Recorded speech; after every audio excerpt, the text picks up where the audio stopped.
Bom, então estamos iniciando aqui a gravação nesse momento.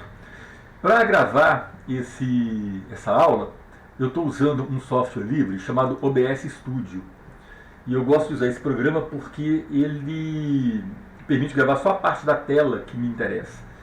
Então, com isso, eu consigo preservar os alunos, por exemplo, e fica tranquilo. Então, nesse momento, está gravando o meu PowerPoint, tá? Mas hoje, então, é dia 11 de janeiro de 2022, são 18 horas, nós vamos fazer aqui a nossa aula síncrona sobre metodologia de avaliação. Então, boa noite a todos, boa noite a todas. Vamos iniciar aqui o nosso bate-papo. Se alguém quiser falar alguma coisa, fala pelo microfone, porque às vezes eu não estou vendo aqui o chat, né? E eu queria fazer um bate-papo. Então, trocar ideia mesmo, vamos bater um papo, vamos conversar um pouquinho sobre essas coisas, vamos trocar experiências, né? Para a gente falar desse assunto que é tão bacana, né? Metodologia de avaliação é um negócio muito bacana. Então, vamos lá. Então, a primeira parte aqui do meu bate-papo com vocês é o seguinte. Nós vamos colocar esse quadrozinho aqui, tá? Em que eu faço uma primeira categorização sobre as metodologias de avaliação, tá? E nós vamos conversar um pouquinho sobre isso. E fiquem à vontade para dar palpite, para conversar, para poder dar opinião, tá? Vamos lá então. Então eu vou classificar a avaliação em dois grupos, primeiro, tá? Classificatórias e mediadora. Então o que seriam as avaliações classificatórias? É uma avaliação usada para a promoção às séries posteriores, tá? Então toda vez que eu fizer uma avaliação e ela vai, de alguma forma, classificar esse aluno para séries posteriores, não precisa ser uma avaliação, mas um conjunto de avaliações cujo objetivo é fazer com que ele seja aprovado do primeiro ano do ensino médio para o segundo, da oitava série para o nono ano, do segundo para o terceiro, ou passar de um semestre para o outro num curso superior, essa aí seria uma classificatória, né? Essa classificatória, ela tem outra característica, que é ser pontual. O que é isso? Ela é executada em momentos distintos da etapa letiva. Por exemplo, ao final de cada bimestre você dá uma pontual, ou ao final de cada módulo você dá uma pontual. Então você dá uma classificatória e ela tem ali um período, uma data definida. Muitas vezes essa classificatória, por ser pontual, ela está até num calendário. Tem lá um calendário com essas provas bem marcadas, bem delimitadas, essas provas, né? A data dessas provas bem delineada, né? E ela vai ter como característica atribuição de notas, pontos, conceitos, etc. Então, normalmente as classificatórias, por serem classificatórias, vem atrelada a ela algum tipo de classificação, né? Que pode ser por nota, que pode ser por pontos, que pode ser por conceitos e por aí vai, né? Tem vários formatos que permitem isso aí, tá? Então, essa é a classificatória. Alguém gostaria aí de comentar um pouquinho sobre essa classificatória com a gente aí? Complementar, falar alguma coisa, dar alguma opinião sobre a classificatória? Não? Tranquilo? Não, tô tranquilo. Tranquilo. Então vamos lá. Então, mediadora, né? A mediadora, ela é um tipo de avaliação processual. Então ela acontece ao longo de todo o processo de ensino-aprendizagem. Ela é contínua, diferente da outra que tem data determinada, você vai fazê-la continuamente, né? E a cada momento avaliativo, você define novas metas a serem alcançadas. Então, ela é uma avaliação que você define metas a partir de erros, você define metas a partir de acertos, você define metas a partir de onde o seu aluno conseguiu chegar e até onde você pretende que ele chegue. Ela serve para você corrigir rumos, tá? Então, essas duas seriam duas categorizações bem genéricas, tá? Que eu estou colocando agora, que nós vamos, a partir dessas classificações bem genéricas, nós vamos aprofundar um pouquinho nisso aí, tá bem? Então, professor, oi. mas uma pode ser a outra, por exemplo, eu posso usar uma avaliação mediadora como classificatória? Sim, nós vamos ver isso daqui a pouquinho, tá? Embora esses grupos estejam aí bem categorizados, O que é importante para a gente é que, enquanto a classificatória ela é exclusivamente para avaliação para promoção, ela não tem esse caráter processual, tá? Ela também poderia ser para você definir um mundo novo. Vamos imaginar, né? Você está dando aula lá para o seu aluno, você faz uma prova que você está trabalhando com eles lá, propriedades coligativas, tá? E aí 90% dos alunos vai mal naquela prova classificatória. Então você pensa, bom, tem um problema aí. Qual é o problema? O aluno não estudou? Pode ser. O problema foi a maneira que eu ensinei? Pode ser. O problema pode ser algum ruído que aconteceu entre o nível de exercício que eu trabalhei em sala de aula com a prova? Pode ser. Então, a partir da reflexão do professor, essa classificatória pode até levar a uma mudança de metas, que seria uma característica mais de mediadora. Mas você pode levar isso. Tá? Então, essas características aparecem nesses dois grupos, mas elas não são engessadas. Pode haver um permeamento nisso aqui. E nada impede também de eu fazer uma mediadora e, ao longo do processo, eu também já preparar o meu aluno, fazer uma análise se esse aluno conseguiu chegar ao ponto que precisava para ir para séries superiores. Tá? Mas ela é ao longo de todo o processo. Tá? Eu vou colocar um outro slide aqui, e aí esse slide é uma provocação, tá? Que é o seguinte. Eu tenho aqui um impasse. Né? De um lado, eu tenho classificatória, né? Que é uma avaliação para promoção a séries posteriores, pontual, e aí ela tem uma característica muito importante. O acerto, tá? É uma garantia de promoção. Por quê? Quando o aluno ele acerta, ele ganha ponto. Se ele ganha ponto, ele tem uma promoção garantida, porque ele vai ter a pontuação que ele precisa para a promoção dela. Tá? E o erro? O erro, ele perde ponto. Então, a perda de ponto pode comprometer a promoção. Então, nesse tipo de avaliação, erro e acerto tem um papel muito definido, né? Um papel muito definido. Então, já na mediadora, tá? O processo é um processo inerente à aprendizagem. Ela passa por todo o processo de aprendizagem. Ela é contínua. E cada etapa avaliativa, então, define novas metas a serem alcançadas. Então, veja que na classificatória, erro e acerto têm uma função muito bem definida. Né? Se o aluno numa classificatória ele erra muito, ele perde pontos, e perdendo pontos ele pode comprometer a sua aprovação. Por outro lado, se numa classificatória ele acerta muito, ele ganha pontos, e ganhando pontos ele vai tendo cada vez mais garantida a sua promoção para séries posteriores. Né? Então, erro e acerto nessa tem uma posição bem definida. Já na mediadora, você vê que não tem esse erro e acerto com posição tão bem definida. Erro e acerto ali vão me dar algumas respostas interessantes para que eu possa definir novas metas. Né? Em face disso, eu queria fazer uma perguntinha para você. Tá? Como que você acha que seria, no início do ano ou do semestre, que seja, né? Ano, semestre letivo, se o professor avisasse os alunos o seguinte: olha, estão todos aprovados. Tá? Estão todos aprovados. Então, olha que coisa mais interessante. Eu vou chegar no primeiro dia de aula, virar para minha turma lá, pode ser do ensino médio, superior, o que seja. Virar para minha turma e falar: gente, seguinte, vocês hoje, primeiro dia de aula, estão todos aprovados. Não precisam preocupar com a nota. Tá? Todos já estão aprovados. Vão ficar aqui quem quiser estudar. Mas para estar aprovado, eu faço uma condição: tem que assistir minhas aulas. Eu não posso dispensar da frequência, por exemplo. Então você tem que assistir ali 75% das minhas aulas, que é o que manda a legislação. Tá bem?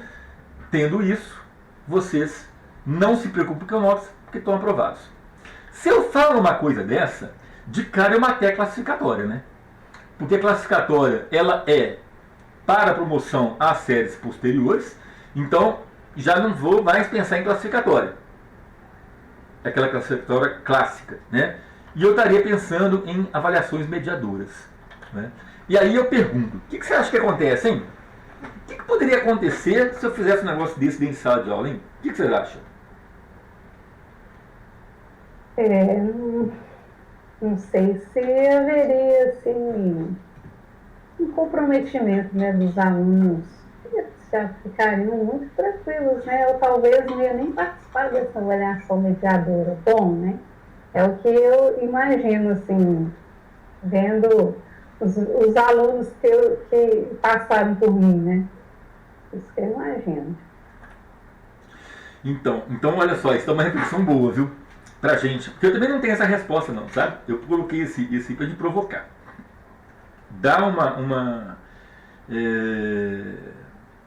reflexão boa pra gente. Por quê? A gente pensando assim, eu concordo com você, viu? A gente pensando assim, eu também acho que poderia acontecer isso sim. A gente começa a ver que o aluno vai para a escola para ganhar ponto. Eu acho que é um pouco do que eles estão acostumados. É o que eles estão acostumados a fazer. A vida toda, fazer prova. É a cultura escolar, né? Isso. É a cultura escolar. Isso aos poucos sendo implementado, acho que no futuro talvez dê até certo, seja somente Exatamente. Mediadora. Eu queria que a minha avaliação fosse somente mediadora, mas... A cultura escolar é complicada. E eu fico imaginando, depois eu queria ver o que você pensa sobre isso, tá? Mas eu fico imaginando o seguinte, eu fiz isso lá na sala de aula. Ia ser uma revolução na escola, ia ser um caos, na verdade. Pai de aluno ia reclamar, falar que eu não estou dando aula direito. Aluno ia falar que eu era aquele professor que passa todo mundo, que eu era enrolado, porque as pessoas não estão preparadas para isso. Né? As pessoas estão preparadas ainda para uma forma de estudo em que a avaliação vira quase que um castigo. Ele tem que estudar para ter nota. E aí vem um problema que eu quero colocar para a gente pensar aqui, uma reflexão. Né? Isso leva a um problema que muitas vezes o aluno ele estuda na véspera das provas, ele estuda para tirar nota. E muitas vezes ele estuda, dá a resposta que o professor queria ouvir e depois disso ele já esquece. Depois disso ele já não leva aquilo para um aprendizado que a gente gostaria. Né? Então, esse é o complicador. Eu fico imaginando, por exemplo, que se a gente tivesse um processo desse, que o aluno já está aprovado, e que eu desse uma prova, só para testar, né? Desse uma prova para o aluno, vocês estão aprovados aqui, com todo mundo aprovado, né? Mas eu vou dar uma provinha aqui para vocês fazerem. Uma prova tradicional, de múltipla escolha que seja. E eu poderia falar, múltipla escolha não, aberta, eu acho que seria aberta, seria mais interessante. Eu perguntaria para o aluno, por exemplo, alguma coisa para ele dar a opinião dele, alguma coisa para ele fazer uma classificação, ou para ele comentar sobre um assunto qualquer e tal, né? E desse essa prova para o aluno. Se ele já está aprovado, eu acho que eu poderia sair de sala de aula. Não precisaria ficar tomando conta de prova. O que você acha disso? Faz todo sentido. Né? Para que ele vai colar do outro se não faz a menor diferença se ele acertou ou errou? Não é verdade? Para a aprovação dele, isso, para a aprovação dele, não faria a menor diferença se ele acertou ou errou, ele já está aprovado. Então, esse problema da cola é uma coisa interessante. Quer dizer, o aluno muitas vezes usa esse subterfúgio porque ele não quer ser reprovado. Então, a aprendizagem dele fica para segundo plano. E, se a gente pensa em avaliação como um método de aprendizagem, que a gente também pode usar a avaliação para melhorar a aprendizagem, essa avaliação só classificatória, nos moldes que ela é hoje, ela não cumpre tão bem esse papel. Pode cumprir? Claro que pode, mas ela não cumpre tão bem esse papel, dentro disso que a gente acabou de falar. Né? O aluno tenta colar, o aluno tenta burlar, num trabalho em grupo, o aluno tenta fazer aquilo que o professor quer, etc. Tal. Então, a classificatória tem esse problema. E se a gente não desse para esse aluno esse processo aí, né, teria alguns problemas. Mas Se aos poucos a gente conseguisse mudar a cultura escolar, talvez fosse muito mais interessante. Tá? A gente trabalhar mais com as mediadoras, com uma forma mais mediadora de trabalho, né? E fosse pontuando com o aluno, né, as questões que ele precisa melhorar, essas coisas todas. Então, eu vou te falar um pouquinho, daqui a pouco, de algumas coisas que eu faço, partilhar com você algumas experiências que eu faço, que dão um resultado interessante, mas eu vou falar isso daqui a pouquinho, tá? Vamos continuar aqui então. Então, dentro das avaliações que nós temos, né, nós fizemos uma primeira classificação, né, que foi classificatória e mediadora, né, uma primeira categorização, e agora eu vou falar de 3 tipos de avaliação. Tá? São, vamos dizer assim, os tipos tradicionais de avaliação, tá? Os modelos tradicionais de avaliação. Então, o primeiro deles é a chamada avaliação diagnóstica, que é uma avaliação que ocorre normalmente no início de um processo de ensino-aprendizagem. Por exemplo, no início de um semestre, de uma etapa, antes de começar um assunto novo. O objetivo dessa avaliação é conhecer conhecimentos, habilidades prévias dos alunos. E ele auxilia no nivelamento dos alunos e contribui para que o professor tenha um panorama da turma, do aluno, etc. Tá? Então, essa avaliação diagnóstica, ela, normalmente, a gente trabalha com ela no início de alguma coisa. Pode ser o início de uma etapa letiva, vamos imaginar um ensino médio que tem 3 etapas. Pode ser o início de uma etapa letiva, que você tem no seu planejamento trabalhar um certo assunto, então você quer saber o que o aluno sabe previamente sobre aquele assunto, o que ele pensa sobre alguma coisa daquele assunto, né?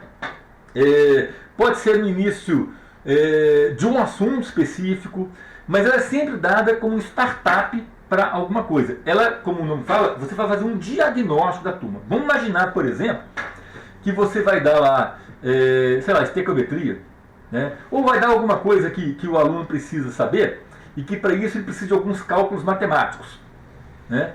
E aí você fala assim, nossa, eu vou fazer uma avaliação diagnóstica para ver se o aluno domina esses cálculos matemáticos aqui. E aí, o que vai acontecer? Você faz o diagnóstico ali, não é nem o conceito específico daquilo que você vai trabalhar ainda, porque pode ser um conceito novo para eles, mas o que eles precisariam saber. Então dali você imagina assim, eu vou precisar de trabalhar alguma coisa aqui, previamente, de algum conceito para trás que ficou, que o aluno não sabe, que eu preciso ir para o conceito para frente. Então, a diagnóstica é para isso. Tá? Você quer comentar essa questão de diagnóstica? Alguma coisa? Não, até que eu entendi, até eu uso mais no início do ano ou início de alguns conceitos, como você comentou na aula, né? Eu costumo usar essa avaliação. É bem interessante, né? Isso. Então ela tem essa questão. Eu uso muito, sabe? E eu faço algumas avaliações diagnósticas muito interessantes com meus alunos, e eu já uso essa avaliação, já estou avançando um pouco nesse processo. E isso que eu estou falando não é camisa de força nem engessado, não, tá? A gente pode ter o conceito e ampliar o conceito dentro daquilo que a gente acha que é interessante, tá? Mas é mais para a gente conhecer a estrutura, tá? O que está por trás ali. Eu tenho feito alguns assuntos que me permitem isso.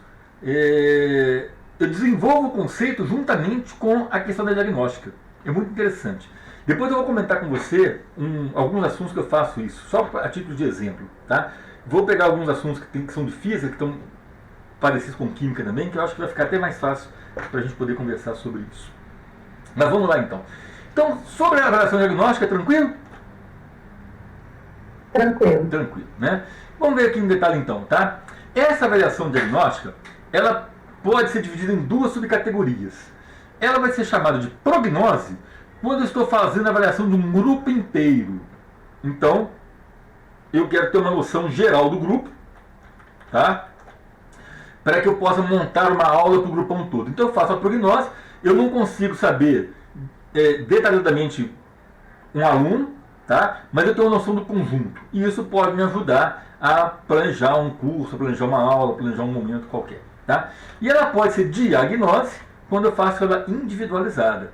Então eu trabalho com ela e as respostas eu analiso de forma individual. Pode ser até a mesma avaliação, mas eu posso fazer uma avaliação na hora que eu estou analisando as respostas, fazer uma categoria, agrupando muita gente, ou eu posso olhar um por um e tentar olhar, esse aluno está com mais dificuldade nisso, esse aluno está com mais dificuldade naquilo, e a partir dessas dificuldades, eu posso, por exemplo, juntar e fazer uma distribuição de frequência das dificuldades que mais apareceram. Isso pode me ajudar a fazer um planejamento futuro. Então, vou pegar um pouquinho de física. Vou imaginar, por exemplo, que casa com química também, que eu vou fazer uma avaliação diagnóstica numa série inicial, e eu preciso que o aluno tenha uma noção muito clara de grandezas diretamente proporcionais, regra de 3.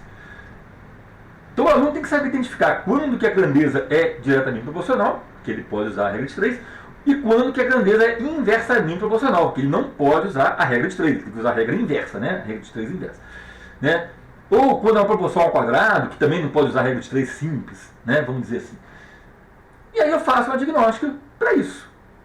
Não é um assunto específico do meu conteúdo, mas ele é importante para que eu possa desenvolver o conteúdo depois, que eu preciso que o aluno saiba isso. Né?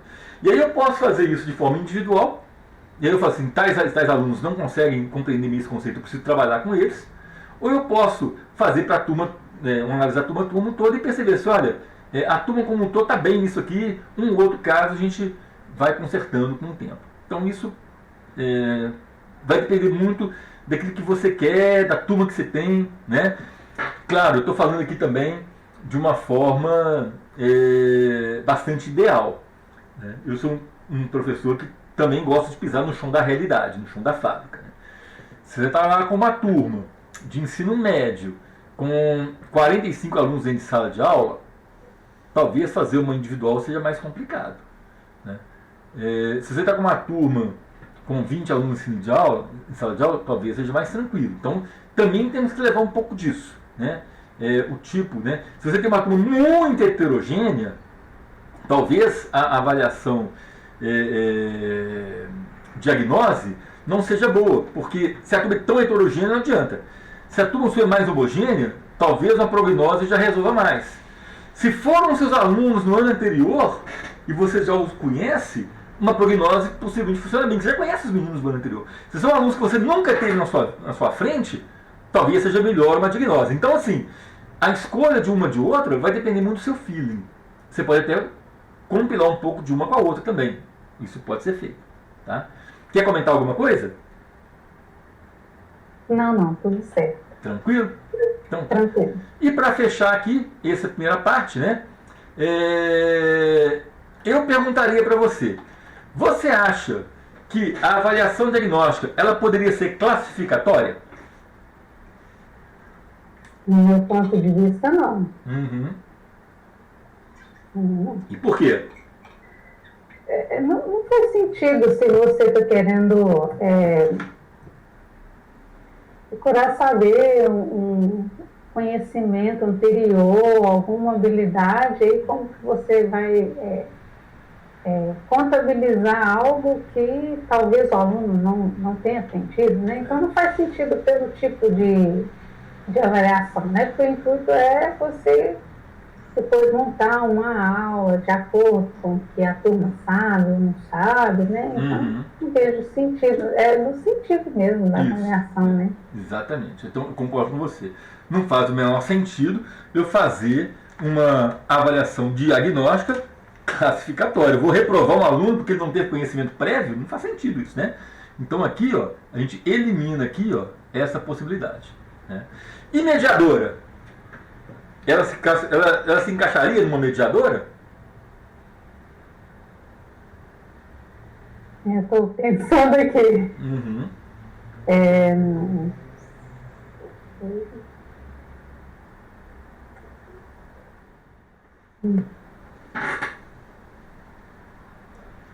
Vamos pensar aqui na mediadora.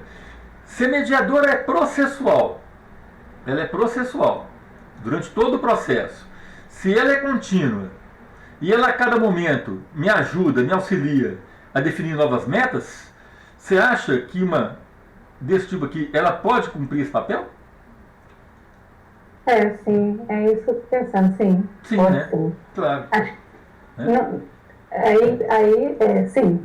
Porque, olha só, eu faço ela dentro de um processo, né? Ela é processual, então eu estou fazendo ela ao longo de todo o processo, então ela faz parte de um processo, né? Então ela é processual. Ela me ajuda a definir metas? Sim, ela me ajuda a definir metas. A partir do momento que eu percebo que meus alunos não sabem regra de 3, não sabem diferenciar uma grandeza diretamente proporcional de uma inversamente proporcional, antes de começar com o assunto especificamente, eu vou ter que fazer uma revisão disso aí. Concorda comigo? Então ela está me ajudando a definir metas. Concorda ou não concorda? Concordo. Isso aí, exatamente. Tá? Você pode discordar, viu? Isso aqui é um bate-papo. Não, mas eu concordo.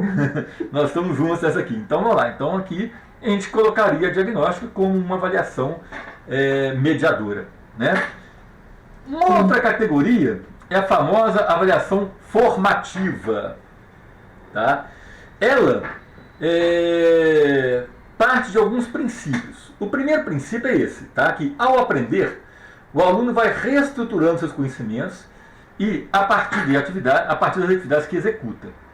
Os erros tornam-se objetos de estudo para o professor, por meio dos quais se verifica as principais dificuldades e facilidades apresentadas pelos alunos, permitindo a elaboração de novas estratégias de ensino. Tem como propósito ajudar o aluno a melhorar seu desempenho. Tá? Então, aqui, o erro não é uma condição de que o aluno possa ter a sua promoção comprometida. Ok? Por quê? Porque o erro aqui ele vai ser um objeto de estudo para o professor, ok? Que por meio dele o professor vai tentar identificar as principais dificuldades apresentadas pelo aluno.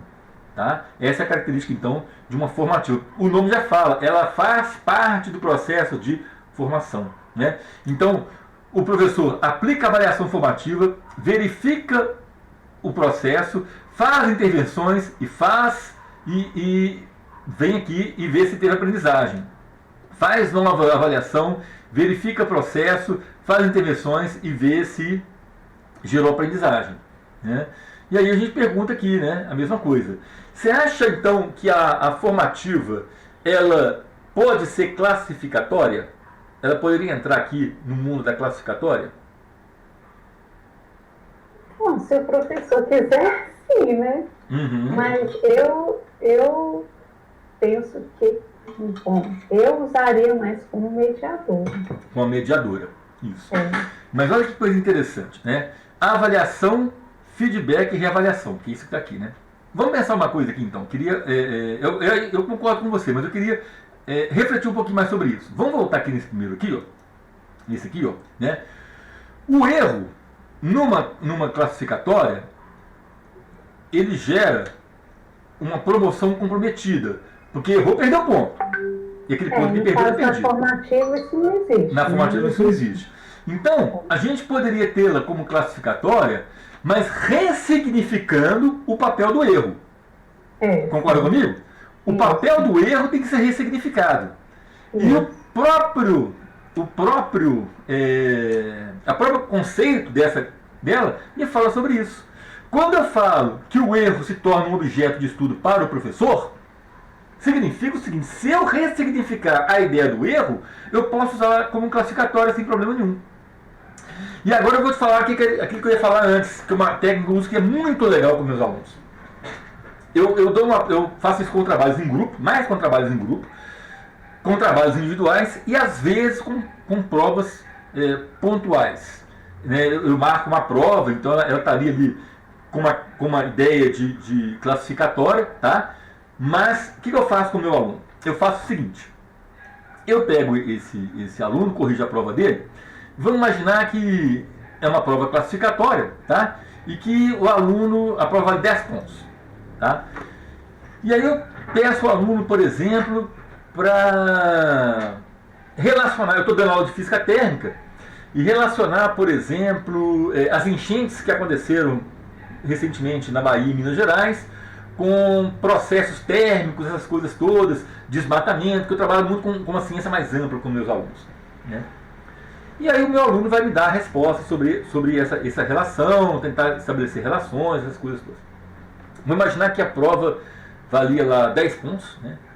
E eu percebo que ele ainda não domina alguns conceitos quando ele me dá quando ele comenta para mim, porque eu peço ele para comentar usando conceitos, né? Físicos, químicos, biológicos, que seja, mas ele tem que usar conceitos, né? E quando eu percebo que alguns conceitos ainda não estão bem trabalhados, que ele ainda não domina certos conceitos, que a argumentação dele ainda não está tão legal, eu quero trabalhar com ele, a habilidade de argumentação e tal. Então eu falo com esse meu aluno o seguinte: olha, estou te devolvendo sua prova, ela valia 10 pontos, você tirou 5, 6, né? 7, sei lá, tirou uma nota, 5, 6, 7. Mas na prova dele, eu pondero todos os questionamentos com ele que eu acho que ele poderia melhorar. Então eu falo para ele: olha, esse conceito assim, você não foi por um caminho muito legal, pensa por esse lado. Nessa argumentação aqui, ó, eu acho que você é frágil quando você fala isso, que isso não relaciona com isso. Eu dou para ele na prova dele, eu pondero algumas questões e eu devolvo a prova para o aluno e falo para ele: olha, você tem na sua mão os pontos frágeis que eu encontrei na sua prova. Eu te dou uma semana para você refazer e me entregar se você quiser. Se você fizer isso, eu melhoro a sua nota. Quase todos fazem, né? Então, eu faço uma avaliação classificatória, ao mesmo tempo, ela é formativa, tá? Então, ela tem elementos classificatórios, porque ela tem um momento pontual, que eu vou colocá-la, então esse é um elemento classificatório. Ela tem nota, ela tem um elemento classificatório, mas ao mesmo tempo, ela é mediadora. Por quê?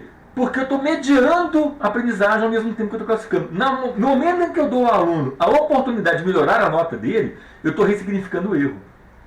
Ele tem, a partir do erro, ele tem oportunidade de refletir sobre o que ele errou para gerar nova aprendizagem. Percebe? Então, nessa hora, a gente começa a ver que classificatória e mediadora não são tão rígidas quanto parecia lá naquele primeiro momento que a gente estava batendo papo. Eu posso fazer uma transitar com a outra. Eu posso classificar meu aluno numa mediadora, numa boa, né? Então, esse é um ponto interessante que eu faço com os meus alunos, né? Em trabalho em grupo, é muito interessante isso também, sabe?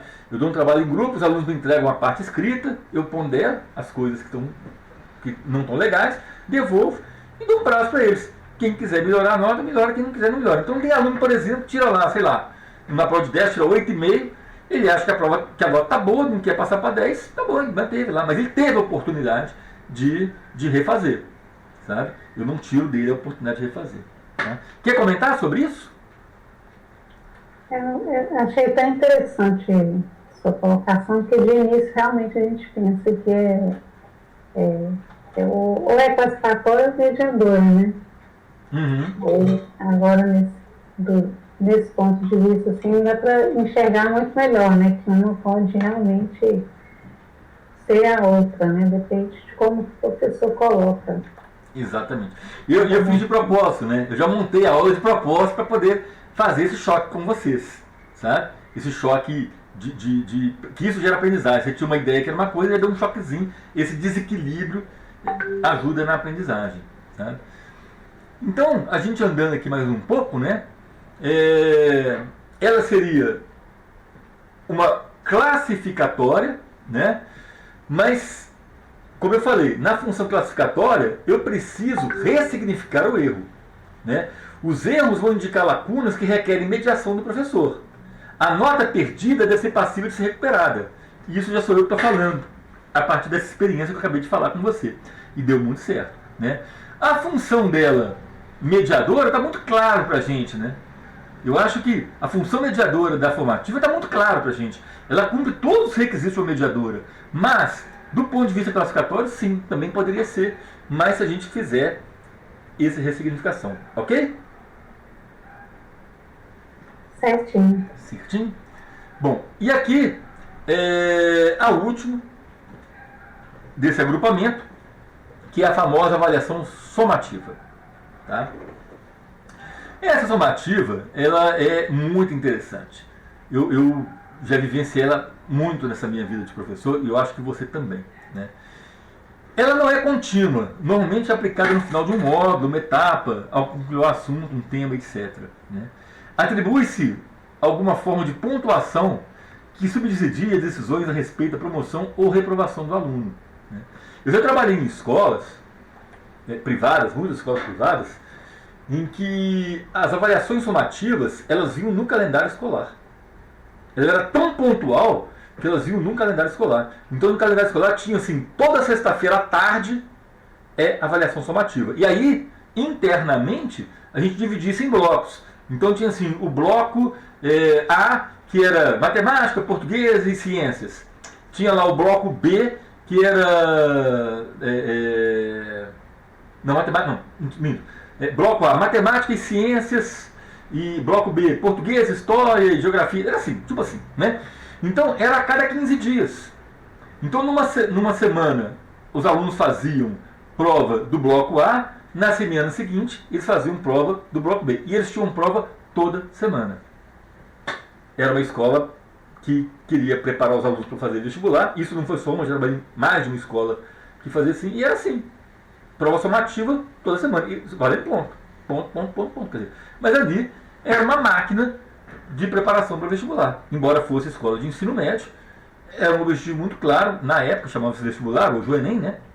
Na época era para o aluno passar no vestibular. Então, prova somativa. E a prova tinha esse nome. Era engraçado. A prova tinha esse nome. Chama-se prova somativa. Então chama prova somativa bloco A, prova somativa bloco B. Né? Quer falar um pouquinho sobre isso? Dessa avaliação somativa, o Enem também não deixa de ser, né?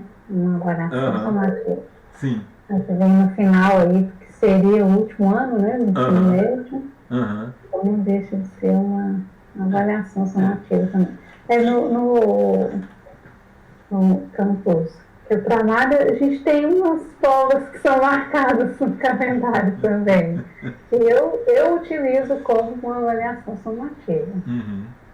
Que é no final do trimestre, né? Que a gente aplica essas provas, cada dia é de alguma matéria, assim, né? Exatamente. Então tem escolas que utilizam, você consegue enxergar no seu trabalho, no seu labor, essa coisa da somativa, né? Você tem costume com ela, né? E aí a gente pergunta, né? A somativa, ela seria classificatória?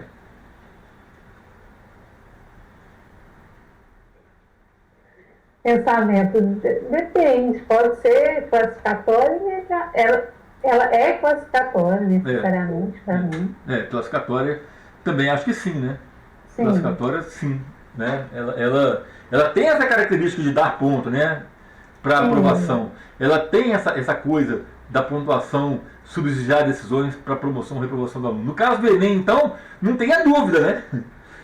No caso do Enem, era 100% classificatória, né? Ou o cara tira uma nota e é aprovado no Enem, ou é reprovado no Enem. Então, no caso do Enem, nem se fala, né?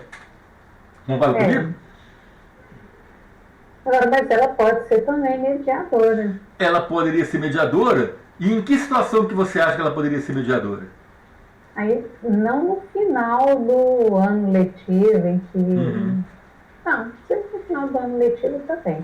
Aí, para ela ser mediadora, aí depende se o professor conseguir dar um feedback, uma reavaliação, talvez, alguma coisa nesse sentido. Ok, perfeito, isso mesmo, né? Depende muito da atitude do professor em relação aos resultados obtidos naquela prova, né?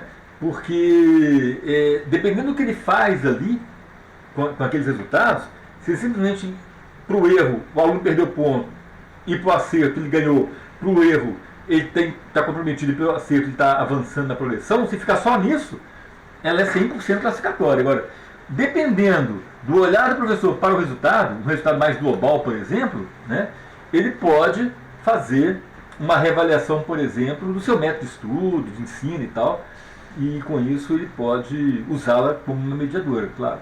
Então veja que classificatória e mediadora não são camisas de força. São características que, num primeiro momento, pareciam ser bem distintas, mas que em muitos momentos elas conversam entre si, né? Elas se misturam ali. Tá? E aí, eu quero agora,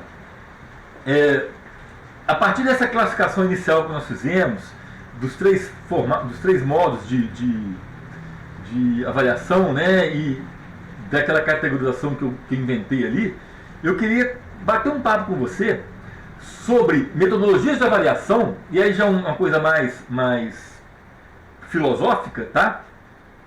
E os níveis de desenvolvimento cognitivo de Vygotsky. Você conhece esses níveis de Vygotsky? Eu vou te falar a verdade que eu tenho muitos anos que eu estudei, eu tenho que relembrar, viu? Não, tá, não tem problema não. Na verdade, a minha ideia aqui não é nem discutir Vygotsky, tá?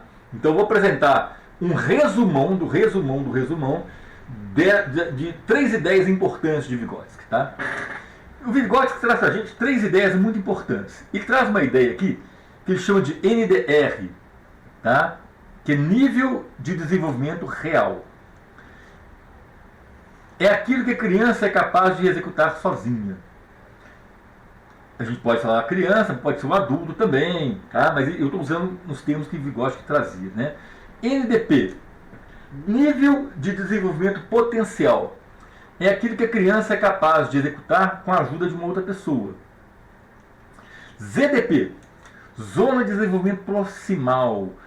É uma região que permeia esses 2 níveis, em que o aluno está quase num nível e está quase pulando para o outro. Tá? Como você é professor de química, eu vou usar uma metáfora química aqui que me veio à cabeça agora, né? Que vai ajudar a entender isso aqui. Você imagina, por exemplo, que você está colocando água para ferver. Tá? Então a temperatura da água está subindo. Né? Gradativamente está subindo ali a temperatura da água. Vamos imaginar que nós estamos ali na pressão de uma atmosfera. Tá ok? Então ela está ali aumentando gradativamente e a 100 graus Celsius ela entraria em ebulição. Só que antes de entrar em ebulição, algumas moléculas que estão ali no nível da água, ali naquela região ali onde a água está entrando em contato com o ar, algumas moléculas que estão mais agitadas, se eu estiver errado você me corrija na química aí, que estão mais agitadas, elas conseguem sair do seio do líquido e pular para o estado de vapor. E algumas moléculas, né, que estão ali no estado de vapor, elas podem perder um pouquinho de energia cinética e voltar para o líquido.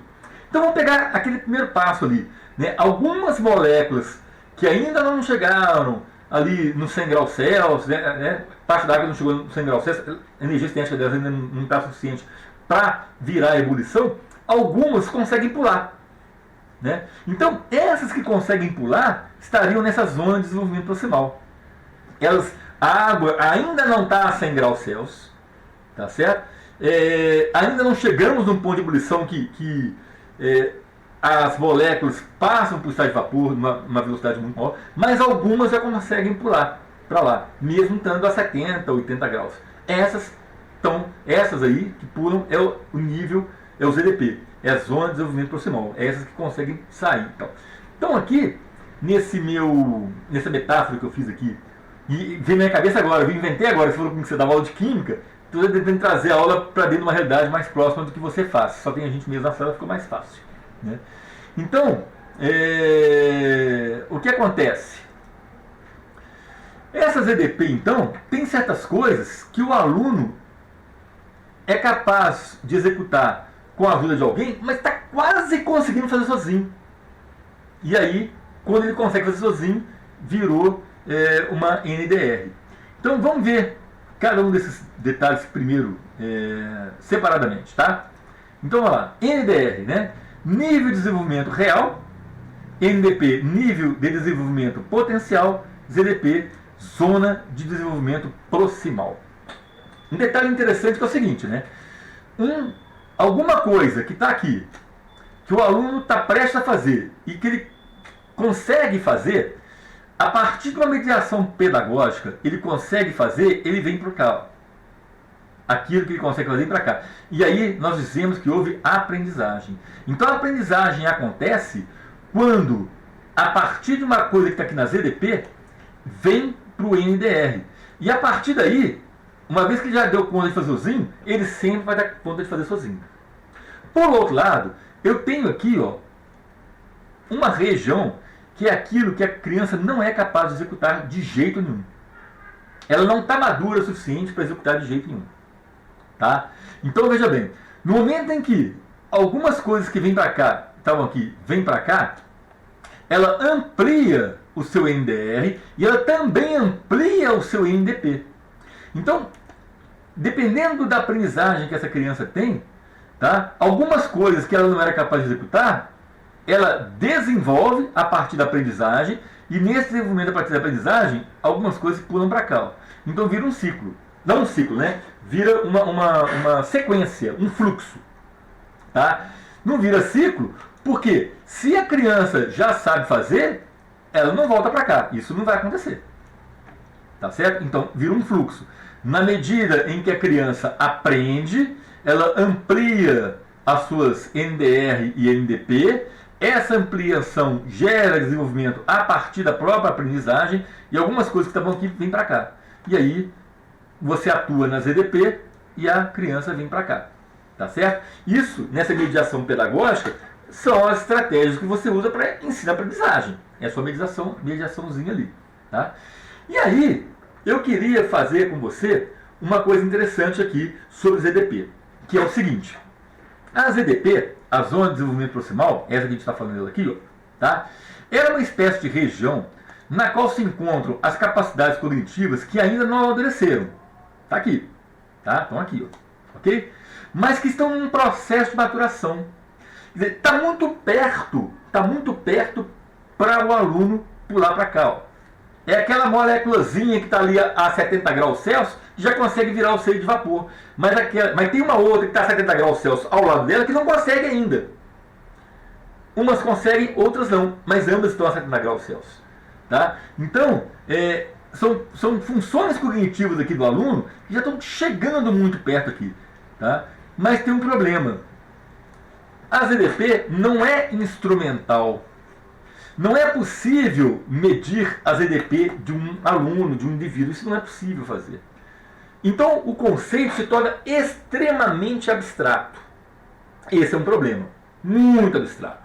Porque você não consegue medir isso, não é instrumental. E vai muito do feeling do professor. Vai muito do feeling do professor fala assim, nossa, esse aluno está com dificuldade nisso aqui, ó, mas o seu feeling fala, se eu tocar nesse assunto, ele pum, ele avança. E você dá um exemplo, o cara, buf, vai para frente. Tá? É muito disso, sabe? Aí é feeling. Não tem como eu te explicar essas EDP. Não tem como falar assim, olha, o aluno está nesse estágio, as EDP isso não existe, sabe? É feeling. É feeling você imaginar assim, nossa, se eu fizer essa atividade para o aluno, ele consegue aprender. Se eu der esse exemplo, às vezes o aluno te faz uma pergunta e você fala assim, já sei onde é que está a dúvida dele. Aí você dá um outro exemplo. Ele, professor, entendi. Você atuou nas EDP dele. Você percebe que pela pergunta que ele te fez, o que ainda está chocando na cabeça dele, que não entrou bem ainda, faltou um detalhezinho. Aí você dá um outro exemplo. Ele, professor, agora entendi. Tal, né? Uma coisa que eu observei nos meus anos de experiência, mas eu falo de uma experiência prática, laboral, tá? E eu não tenho estudo de pesquisa científica, metodologicamente falando, para comprovar o que eu falei. Então eu vou apenas fazer um palpite, não é um comentário. Tá? Mas eu vou comentar uma observação que eu fiz ao longo de muitos anos trabalhando com ensino médio. Eu dava aula numa escola que eu tinha alunos no primeiro ano e no terceiro ano do ensino médio. E o terceiro ano do ensino médio, esses alunos, a gente chamava de terceiro integrado, eles tinham todo o conteúdo novo do terceiro ano e também eles faziam uma revisão do primeiro e do segundo ano. Então nós éramos 2 professores e a gente dividia essa física em física 1 e física 2 lá no terceiro ano. Eu ficava com uma parte, o outro professor ficava com outra parte e tal. E nessa brincadeira, eu trabalhava com eles no terceiro ano, por exemplo, leis de Newton, cinemática. Eles foram meus alunos no primeiro ano. E foram meus alunos no terceiro. E era muito interessante a dificuldade que eles aprendiam, que eles apresentavam do primeiro, com a dificuldade que eles apresentavam no terceiro. Claro, eles já tinham visto a matéria antes do primeiro ano. Então isso ele puxa pela memória e isso ajuda no aprendizado. Com certeza sim. Mas não era raro o aluno às vezes virar assim e falar assim, nossa, eu nunca vi isso. Aí eu falo, como nunca viu isso? Você foi meu aluno, eu que dei. Viu sim, eu que ensinei e tal. Então, muitas vezes para o aluno, era a primeira vez que ele estava vendo. Mas no terceiro ano, ele falava que era muito mais fácil. Ou até aquele aluno assim, nossa, no primeiro ano isso era tão difícil, agora está tão mais fácil. Por quê? Eu quero crer que ao passar do primeiro ano para o terceiro ano, ele adquiriu conhecimentos, ele adquiriu maturidade, até psicológica também, né? Que ampliou os seus conhecimentos, que levou ele a desenvolvimentos, e aí, aquilo que para ele estava muito difícil lá no primeiro ano, talvez aquilo lá no primeiro ano ainda era uma situação que ele tinha muita dificuldade de aprender, no terceiro ano estava na sua ZDP. E aí, vup, aprendeu rapidinho. Só que, como eu te falei, ZDP não dá para medir. Tá? Você quer comentar alguma coisa sobre isso? Alguma dúvida? Quer falar? Quer partilhar alguma experiência sobre isso que eu acabei de falar? Eu também percebo muito nos alunos. Eu não dou aula no terceiro ano, mas quando eu encontro, né, os alunos, pois quando eles chegam lá no terceiro ano, eles, nossa, professor, o primeiro ano era tão mais fácil, agora eu aprendi tudo no primeiro ano, é porque, né, já se passaram essa mesma experiência, né, porque eu dou aula para os alunos do primeiro ano, né. Então, eu consigo observar isso. E a gente vê também muito isso na graduação também, né? Nessas disciplinas iniciais, o aluno está começando, né? Entrou ali no curso e depois ele vai se desenvolvendo, né? E eu entendi um pouco da zona de desenvolvimento proximal, né? Isso, a ZDP. Eu fiquei pensando porque a gente sabe que o aluno ou ele aprendeu ou ele não aprendeu, né? Então, essa mediação realmente eu não veria como fazer essa medida, né? A gente não consegue. Na química a gente fala que a gente aprende, a gente sabe as informações do estado inicial e final. Agora, do caminho, né, a ser corrido, né, a gente não sabe muita informação, né? Seria mais ou menos essa ideia, né? Mais ou menos essa ideia, exatamente. Bom exemplo, adorei. Boa metáfora, gostei. Vou usá-la mais uma comigo também. Hoje está mais tranquilo como você dá aula de química, né? Na física, algumas coisas eu sei, então a gente consegue, talvez, partilhar melhor as ideias. E aí, já estou caminhando para um fechamento do nosso bate-papo aqui. Eu queria fazer umas provocações, tá? Por exemplo, o que aconteceria com uma prova assim? Se eu faço uma avaliação fora da NDP e fora da NDR, tá? Ou seja, quer seja classificatória, quer seja mediadora, mas eu vou aplicar no aluno uma prova desse jeito aqui, ó. Tá? A prova foi aplicada, a avaliação foi aplicada nessa zona aqui, ó. Tá? O que aconteceria? O que você acha?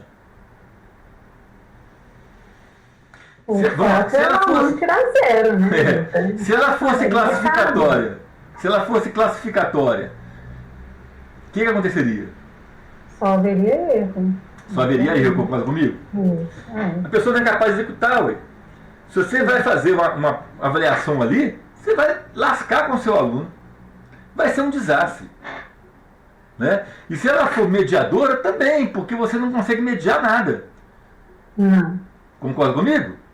Então, quando eu faço uma avaliação, eu tenho que tomar um cuidado em que zona que essa avaliação está.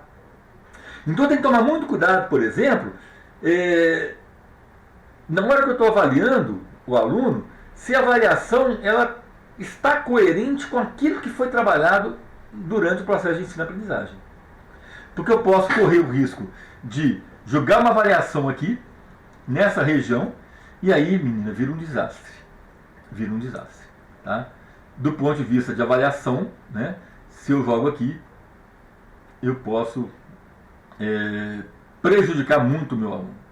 Então, dentro disso que eu falei, né, se é uma classificatória, a promoção para séries posteriores pode ser muito comprometida. É aquilo que você falou, né? A probabilidade do aluno errar é muito grande. Eu estou jogando uma avaliação numa zona que o aluno não tem condições de resolver. Né? Se ela é mediadora, eu não vou conseguir estabelecer novas metas, eu vou ter dificuldade de realizar diagnósticos e eu vou ter comprometimento de aprendizagem.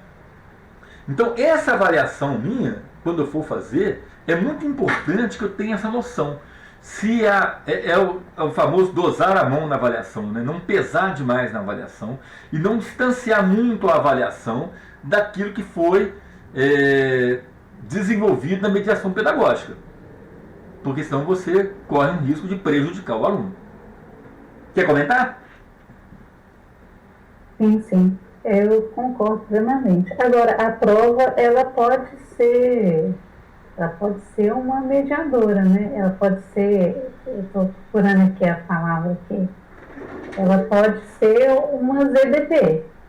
Não, sim. Por enquanto, a reflexão que eu quero fazer com você é quando eu faço uma avaliação e essa avaliação, eu jogo essa avaliação dentro dessa região aqui que está fora do independente. Se eu fizer uma avaliação nesta região aqui, ó, o que aconteceria em termos de avaliação, de metodologia de avaliação? Quer dizer, como método de avaliação é um desastre, concorda comigo? Totalmente. Né? Para ser a metodologia de avaliação aqui, é um desastre. Né? Bom, e o que você acha que aconteceria se eu fizesse uma avaliação na NDR? NDR é aquilo, nível de desenvolvimento real, é aquilo que o aluno já consegue fazer sozinho. Né? O que você acha que aconteceria se eu encaixasse uma avaliação aqui, ó, na NDR? A minha avaliação estivesse aqui, ó. Tá? Essa é a prova que todo professor quer ter. Que o aluno consiga fazer tudo, né? Exatamente. Se é aquilo que a criança é capaz de executar sozinha, né, é bem provável, né, que haja muito acerto. Então, se ela é classificatória, com certeza tem maior probabilidade de acerto. E, claro, aumentam as chances para aprovação para séries posteriores. Né? Isso é bacana. É o famoso professor bonzinho, né? Vai ficar bem na fila com os alunos. É isso mesmo. Do ponto de vista classificatório é legal. Mas, e do ponto de vista mediador? Não sei. Ela é pouco desafiadora, concorda comigo? O aluno já sabe fazer tudo. Já sabe fazer tudo. Né? Ela tem menor potencial para diagnóstico de envolvimento. E ela também vai ter um comprometimento de novas aprendizagens. Então, isso tem muito a ver com o processo de metodologia de avaliação. E aí, nós vamos ter que discutir um pouquinho o chão de fábrica. Tá? O chão de fábrica. Por quê? Vamos imaginar o seguinte, que eu estou falando de experiências que eu vivi durante muitos anos na escola privada. Né? Nós estamos ali chegando no final do ano e tem uma recuperação final. E aí o professor pensa, bom, se eu reprovar 70% da minha turma, da recuperação, né? Dos alunos de recuperação, né? Seriam lá, sei lá, 20 alunos de recuperação, se eu reprovar uns 60%, uns 12%, eu acho que eu vou direto para o departamento pessoal. Numa escola privada o negócio fica feio. Né? Ou numa outra escola qualquer. Aqui é uma brincadeira que eu estou fazendo, não é bem assim, né? Eu estou fazendo uma brincadeira. Mas assim, o professor, ele está ali numa prova de avaliação de recuperação final. E aí? Muitas vezes, ele percebe que o aluno ele já tem condições de seguir para séries posteriores. Tá? Ele não atingiu o objetivo que o professor queria, ele não chegou ali onde ele queria, mas que ele tem ainda potencial para ir para séries superiores. Então, ele tem, intuitivamente, uma tendência muito grande de fazer uma avaliação de recuperação aqui, ó, dentro do NDR. Que é final do ano. É a última prova do ano. Ele já não está mais preocupado em fazer diagnósticos, em corrigir, não. É aquela ali. Né? É aquela prova que ou o aluno vai para o ano seguinte ou ele fica reprovado. É uma prova que vai ter muito de classificatória. É muito comum, naturalmente, intuitivamente, o professor jogar ela na NDR. Até para dormir com a consciência mais tranquila. E o professor, olha, eu dei uma prova de recuperação muito fácil. A gente ouve isso muito muito, muito, muito em professores. Nossa, a minha prova de recuperação foi facílima. E esse facílimo é o quê? Ele jogou tudo aqui dentro do NDR, pro aluno. Tá? Então, assim, eu posso fazer isso? Pode, vai depender do que eu quero fazer num certo momento ali. Às vezes, você pode dar uma NDR até mesmo no meio de um processo. O aluno está ali meio cabisbaixo, psicologicamente ele está achando que está muito difícil a matéria, e você sabe que ele está se cobrando demais. Que ele já está num nível bacana, mas ele, como aluno, está se cobrando muito, então ele psicologicamente está para baixo. Aí o que você faz? Joga para ele lá uma prova no NDR, uma avaliação no NDR, tá? Para levantar o moral da turma. Você sabe que a turma está bem, mas a turma não está se sentindo confiante. Joga a prova no NDR e fala, aí turma, tá vendo? Todo mundo estudou, todo mundo foi bem, a nota aí como é que melhorou, tá vendo? Então assim, são coisas, né, que você pode fazer ao longo da sua trajetória usando o NDR, né? Mas não é aquela coisa ideal. Por quê? Porque tem a questão de desafiar pouco, menor potencial de diagnósticos e por aí vai, né? Então, tem essa questão, tá? E se eu colocar uma no NDP, no ZDP, o que você acha? Se eu jogar a minha avaliação aqui, ó, no ZDP, o que você acha? Aí vai ser uma avaliação bem mais desafiadora, né? Uhum. Muito mais. E ela traz um equilíbrio melhor para as ações. Você concorda comigo? Com certeza. Né? Ela traz um equilíbrio melhor. Então, se você consegue julgar a sua avaliação aqui na ZDP, você tem uma equidade na probabilidade de acerto e erro. Que o aluno pode acertar, pode errar e tal. Mas se você tem, com certeza, em relação aos outros dois momentos, você tem uma melhoria no diagnóstico. Você consegue estabelecer melhor as metas e você tem maior potencial de desenvolvimento. Qual é o problema? O problema é que ZDP não é instrumental. Então, eu tenho que ter muito feeling de sala de aula, muito feeling da minha turma, para saber colocar essa prova. É mais fácil, então, eu ir por exclusão, né? Jamais jogar uma avaliação aqui, numa coisa que eu não ensinei em sala de aula, que eu ensinei rapidamente, numa coisa que eu não desenvolvi, com um peso de dificuldade muito maior do que foi cobrado. Então, evitar isso aqui. Tá? Evitar também trabalhar só aqui dentro. Tá certo? Então, por exclusão, se eu não fico nem nesse extremo do NDR, nem nesse extremo do NDR e nem nesse extremo aqui, se eu sair desses dois extremos aí, né, eu melhoro a chance de chegar com uma avaliação aqui, ó, no ZDP. Tá? Lembrando que o ZDP, então, não é instrumental. Ok? No caso de uma avaliação somente NDP, seria mais uma avaliação mediadora, né? Você fala aqui no NDP, né? Aqui no NDP, aqui, não é isso? Isso. Eu não pus o NDP nesse meu slide, porque como o ZDP, ele permeia muito aqui o NDP, tá? Eu trazendo aqui no ZDP, eu estou muito próximo do NDP também. Que é aquilo que ele pode fazer com a ajuda de alguém, percebe? Então, assim, se eu trabalho aqui no ZDP, eu estou muito próximo do NDP. Por isso que eu não pus ele destacado no meu slide. Eu usei só o ZDP. Tá ok? E aí, por exclusão, eu consigo, né, pensar em alguma coisa assim. Tá? Então, para finalizar nosso bate-papo hoje, em resumo, eu diria o seguinte. Esse bate-papo nosso hoje aqui não tem o menor intuito de dar receita para ninguém. Eu não tenho condições de fazer isso, porque nem eu sei fazer isso. Eu vou te dar uma receita, olha, vai fazer a prova assim que dá certo? Não sei. Né? Processos de avaliação são processos complexos. A ideia aqui era a gente discutir um pouquinho essas metodologias, né, à luz daquilo que a gente quer fazer em termos de avaliação, e com algum referencial teórico que eu usei em Vygotsky, e falando um pouquinho dos conjuntos de avaliação existentes. Mas eu não tenho a menor pretensão de passar uma receita aqui. Eu não tenho capacidade para isso. Tá? Mas alguns insights, algumas reflexões a gente pode tirar. Por exemplo, se você vai fazer uma avaliação, a metodologia que você vai usar, ela precisa estar em consonância e coerência com o que foi e como foi ensinado. Eu acho que é um princípio básico. Você concorda comigo? Com certeza. Né? Você tem que estar em consonância, tem que ter uma coerência daquilo que você trabalhou com o seu aluno, que você ensinou e como você ensinou, e avaliar aquilo. Né?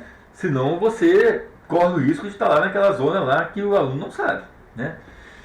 Você tem que ter um nível de dificuldade de acordo com a capacidade do aluno. Ali, próximo da sua região do ZDP ali. Não adianta você ensinar de um jeito e na hora de avaliar, pesar muito na mão na prova.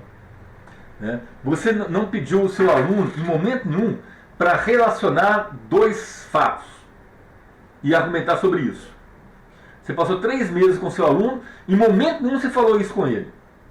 Ele nunca teve a oportunidade de fazer isso em momento nenhum.